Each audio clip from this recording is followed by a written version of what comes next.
Halo, selamat pagi anak-anak. Jumpa lagi hari ini bersama Ibu Ana. Nah, hari ini anak-anak kita sudah masuk ke tema 3, lebih tepatnya tema 3, subtema 1, pembelajaran 1, di mana subtema 1 ini tentang penemu yang mengubah dunia. Nah, untuk pembelajaran 1 ini kita akan belajar bersama tentang listrik. Nah, anak-anak, ayo kita baca bersama teks yang ada di slide pertama ini. Lihatlah sekelilingmu di malam hari. Cahaya lampu bersinar menerangi jalan, sekolah, dan rumah kita. Listrik telah mengubah wajah dunia. Tahukah kamu siapa tokoh yang berhasil menemukan mesin pembangkit listrik? Dan bagaimana lampu-lampu di rumah dapat menyala? Ayo kita belajar bersama pada slide berikutnya. Nah, anak-anak, kita akan membaca teks yang lebih tepatnya ada di buku siswa tema 3 halaman pertama, halaman 1 ya anak-anak. Kita baca bersama. Judulnya Listrik Pengubah Wajah Dunia. Listrik telah membawa banyak perubahan dalam kehidupan masyarakat di dunia. Michael Faraday adalah tokoh penemu arus listrik. Faraday lahir pada tahun 1791 di Newington, Inggris. Ia berasal dari keluarga miskin dan hanya sebentar merasakan pendidikan di sekolah. Dalam perjuangan keras dan semangat pantang menyerah, ia akhirnya berhasil membuat alat sederhana pertama yang dapat menghasilkan gelombang elektromagnetik. Tahukah kamu bagaimana perjalanan arus listrik hingga sampai ke rumahmu? Arus listrik adalah gelombang elektromagnetik, yaitu gelombang yang dapat merambat meski tidak ada media perantara. Gelombang elektromagnetik terbuat dari hasil perubahan medan magnet dan medan listrik yang terjadi secara terus-menerus. Proses tersebut kemudian memicu terjadinya arus yang kemudian kita kenal sebagai arus listrik. Arus listrik dihasilkan oleh generator raksasa pada pusat pembangkit listrik. Arus listrik tersebut disalurkan melalui jaringan listrik tegangan tinggi berupa jaringan kabel pada menara-menara tinggi yang menuju ke gardu-gardu penerima di berbagai daerah. Dari gardu-gardu penerima tersebut, arus listrik kemudian disalurkan ke rumah penduduk dan berbagai tempat yang memerlukan. Arus listrik yang diterima di rumah kemudian disalurkan melalui rangkaian kabel listrik di dalam rumah.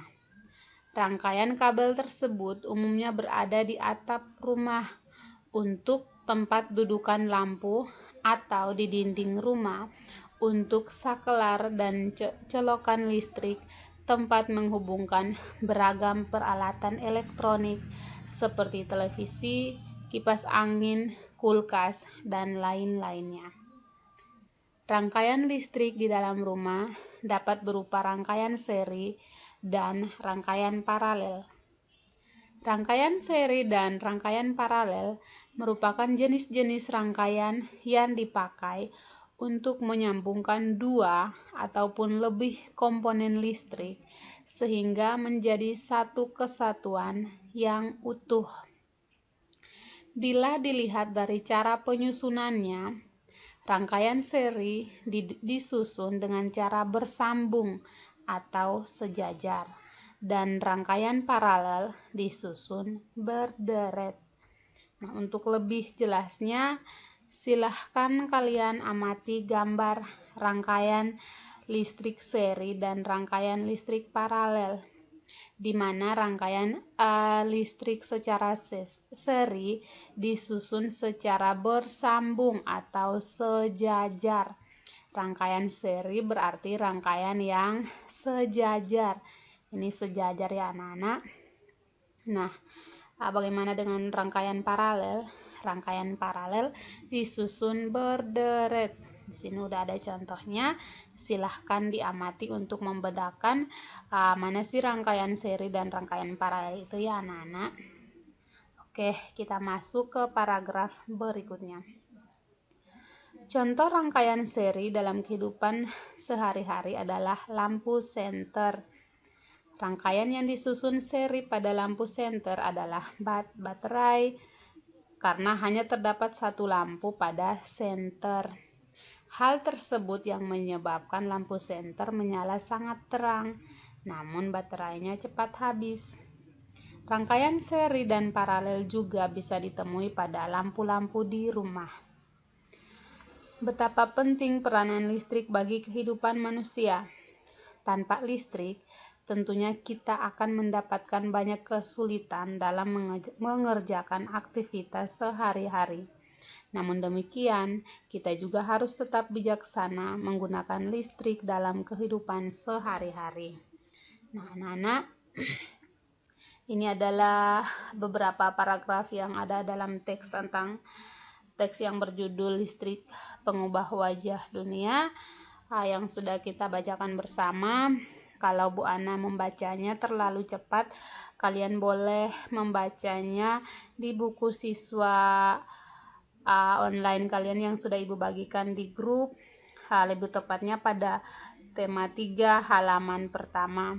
Silahkan dibaca lagi dengan cermat, dibaca lagi dengan teliti, karena akan ada pertanyaan yang kalian jawab berdasarkan teks ini anak-anak. Nah, apa sih pertanyaannya? Ini adalah pertanyaan sebagai tugas 1, tema 3 subtema 1 pembelajaran 1. Pertanyaan ini ada di buku siswa kalian halaman 3. Nah, di sini sudah ada pertanyaan setiap paragraf yang sudah Ibu cantumkan di sini. Silahkan kalian membacanya lagi. Dan untuk menjawabnya kalian menggunakan teks pada halaman pertama ya anak-anak, pertama dan kedua dalam buku siswa kalian. Di sini yang ditanyain sampai paragraf 5. Silahkan dibacain karena per paragraf pertanyaannya berbeda. Silahkan kalian baca dan menjawabnya, langsung dijawab aja jawabannya. Contohnya paragraf 1 langsung dijawab. Topik masalah yang disampaikan oleh penulis adalah titik. Kedua, paragraf 2, apa yang kamu ketahui tentang arus listrik? Arus listrik adalah titik.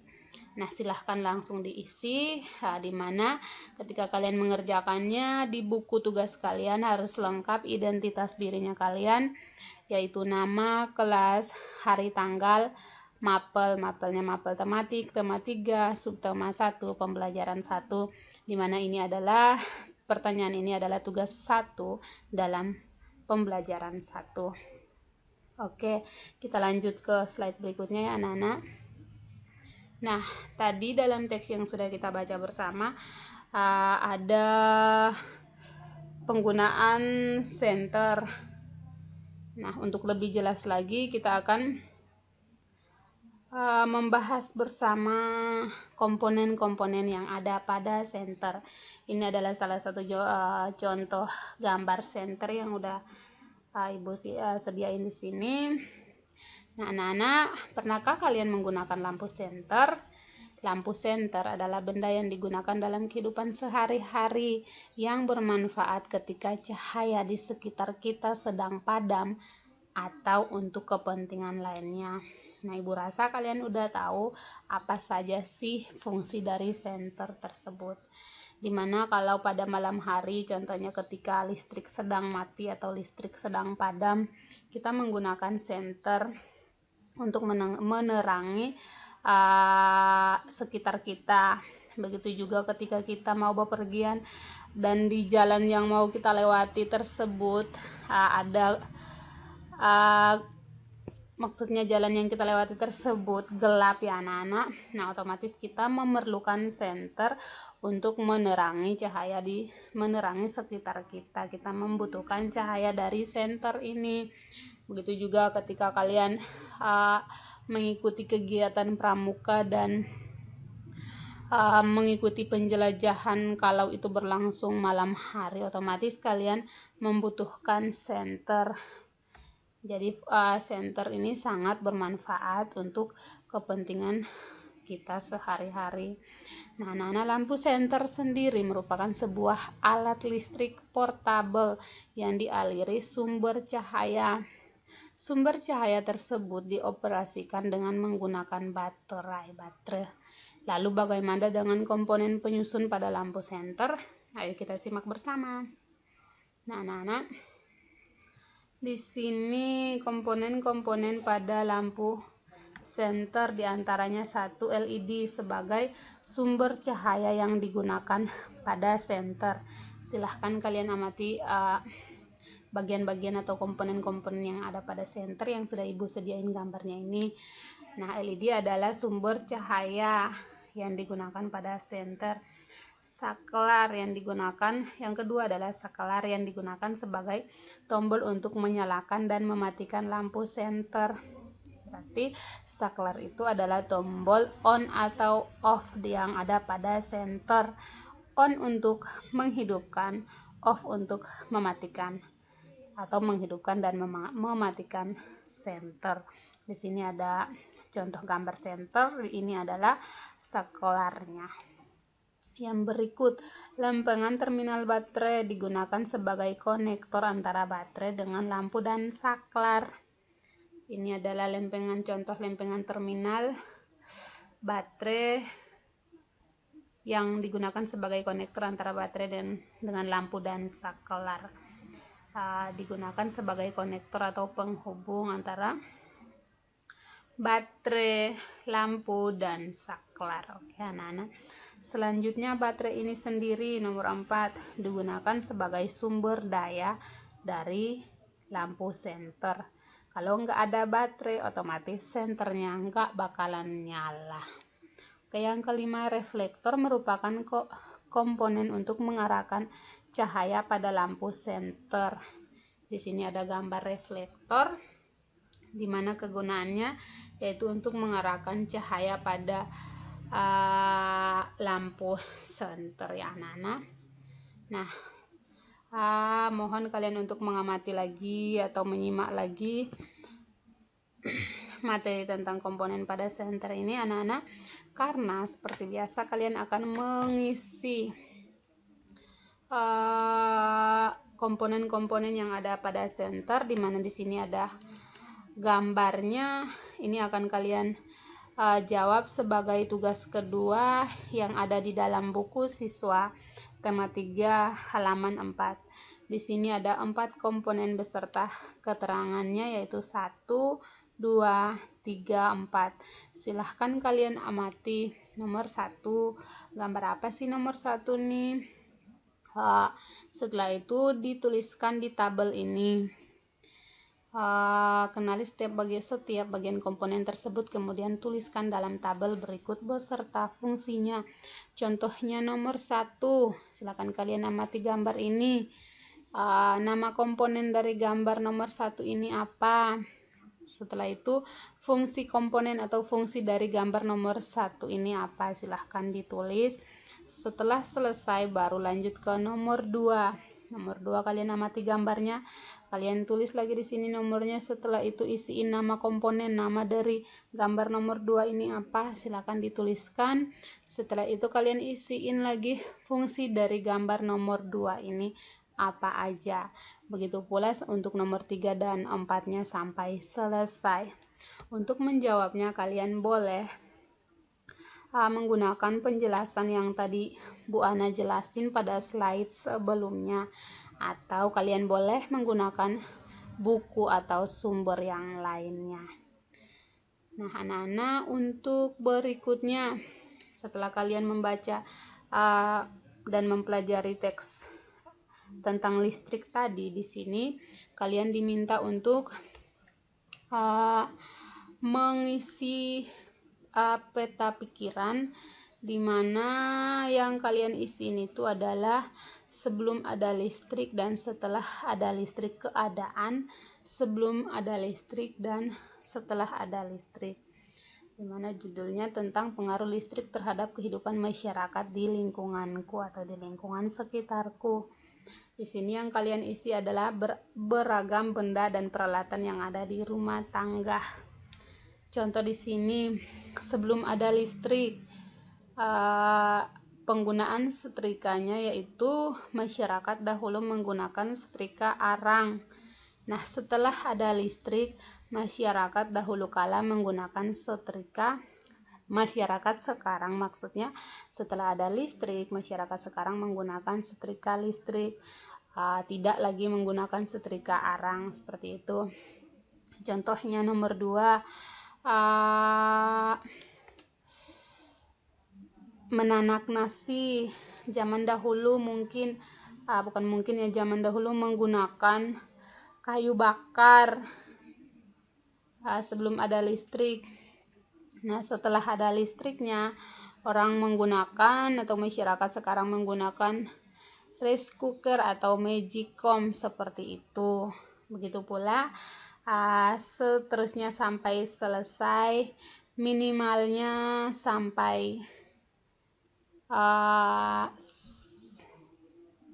7. Yang harus kalian jawab adalah 7 aja. Jadi 7 contoh sebelum ada listrik dan 7 contoh setelah ada listrik. Itu sebagai tugas 3 yang ada di dalam buku siswa halaman 8. Nah, berikutnya untuk menambah wawasan kalian tentang listrik, kalian mengisi tabel yang ada di halaman 9 buku siswa, yaitu yang diisi adalah kalian diminta mengamati lampu-lampu yang ada di rumah tersebut, di rumahmu, apakah lampu-lampu tersebut menggunakan rangkaian seri. Tapi untuk tabel ini kalian hanya mengisi nama benda elektronik yang ada di rumah. Contohnya tadi di sini setrika, contohnya nomor 1 setrika, manfaatnya apa dari setrika tersebut. Nomor 2, apalagi manfaat atau kegunaan dari contohnya setrika untuk nomor 1 tersebut apa. Kalian isi sampai 5. Jadi yang halaman 8-nya diisi sampai 7 untuk masing-masing kolomnya ini. Setelah itu untuk halaman 9-nya dari nomor 1 sampai 5, minimal 5. Boleh kalian tambahin lagi sampai 10. Ini sebagai tugas 3 untuk pembelajaran pertama subtema 1 tema 3. Nah, itu aja dari Bu Ana untuk hari ini. Terima kasih sudah menyimak videonya Bu Ana. Kalau kalian kurang paham tentang materi hari ini, boleh menanyakan ke Bu Ana langsung ke WA. Boleh japri, boleh juga langsung ke grup. Karena kalau kalian mengomentari YouTube-nya Bu Ana, otomatis Ibu akan lambat untuk membalasnya, anak-anak. Oke, itu aja dari Bu Ana untuk hari ini. Terima kasih anak-anak. Salam sehat untuk kita semua. Sampai jumpa.